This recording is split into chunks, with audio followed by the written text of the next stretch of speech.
അപ്പോളേ നമ്മളിന്ന് കാണാൻ പോകുന്ന ഒരു അടിപൊളി സംഭവമാണ്. അതായത് ഇദ്ദേഹത്തിന്റെ കയ്യിരിക്കുന്ന ഈ മിനിയേച്ചർ അത്രയധികം ഡീറ്റെയിൽ ആയിട്ട് ചെയ്തിട്ടുള്ള വാഹനങ്ങളാണ്. അപ്പൊ സജീഷേട്ടാ, നമ്മളെ കയ്യിൽ ഇപ്പോൾ നമ്മളെ കയ്യിൽ 4 SC ലോറികൾ ഇവിടെ ഉണ്ട് അല്ലേ? അതെ. ഈ കയ്യിൽ വെച്ചിട്ടുള്ള ഈ ലോറിക്കുള്ള പ്രത്യേകത എന്താണ്? ഇത് 16-13 SC ലോറിയാണ്.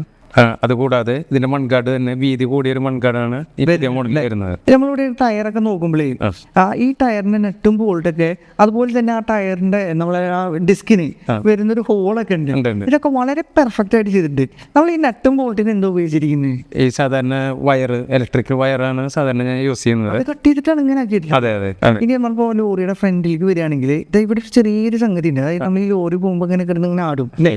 ഇതിന് എന്താ പറയാ ശരിക്കും? ഇതിന് മാർക്കർ പോൾ എന്നാണ് പറയാ. അപ്പൊ ഇവിടെ നമ്മൾ നോക്കിക്കഴിഞ്ഞാലേ ചെറുതായിട്ടൊരു സംഭവം ലീഫ്. അതെ, ആ ലീഫ് സെറ്റും കറക്റ്റ് ആണ്. ലീഫും കറക്റ്റ്, അതെ, എണ്ണൊക്കെ അതുപോലെ തന്നെ കറക്റ്റ് ആയിട്ട്.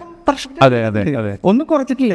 പിന്നെ അതുപോലെ എൻജിൻ, ഇവിടെ ഒരു ഓയിൽ ഫിൽറ്റർ, അതിന് താഴെ ഗിയർ ബോക്സ് ആണ്, പിന്നെ ജോയിന്റ് വരുന്നുണ്ട്, ഡിഫറൻഷ്യൽ വരുന്നുണ്ട്. അപ്പൊ അതൊക്കെ അതുപോലെ തന്നെ ഞാൻ ചെയ്തിട്ടുണ്ട്. അപ്പോൾ നമ്മൾ ഇത്ര നേരം കണ്ടുകൊണ്ടിരുന്നത് നമ്മളെ സജീഷേട്ടുണ്ടാക്കിയ ഇതുപോലത്തെ മിനിയേച്ചറുകളാണ്. അതായത് വലിയ വാഹനങ്ങളുടെ ചെറിയ രൂപം അല്ലേ? അതെ അതെ. അപ്പോൾ ഇതുപോലെ ലോറി ആർക്കെങ്കിലും ഉണ്ടാകണമെങ്കിൽ സജീഷേട്ടിനെ കോൺടാക്ട് ചെയ്യാനുള്ള നമ്പർ ഞാൻ ഈ വീഡിയോന്റെ കമന്റിൽ ഇടുന്നുണ്ട്.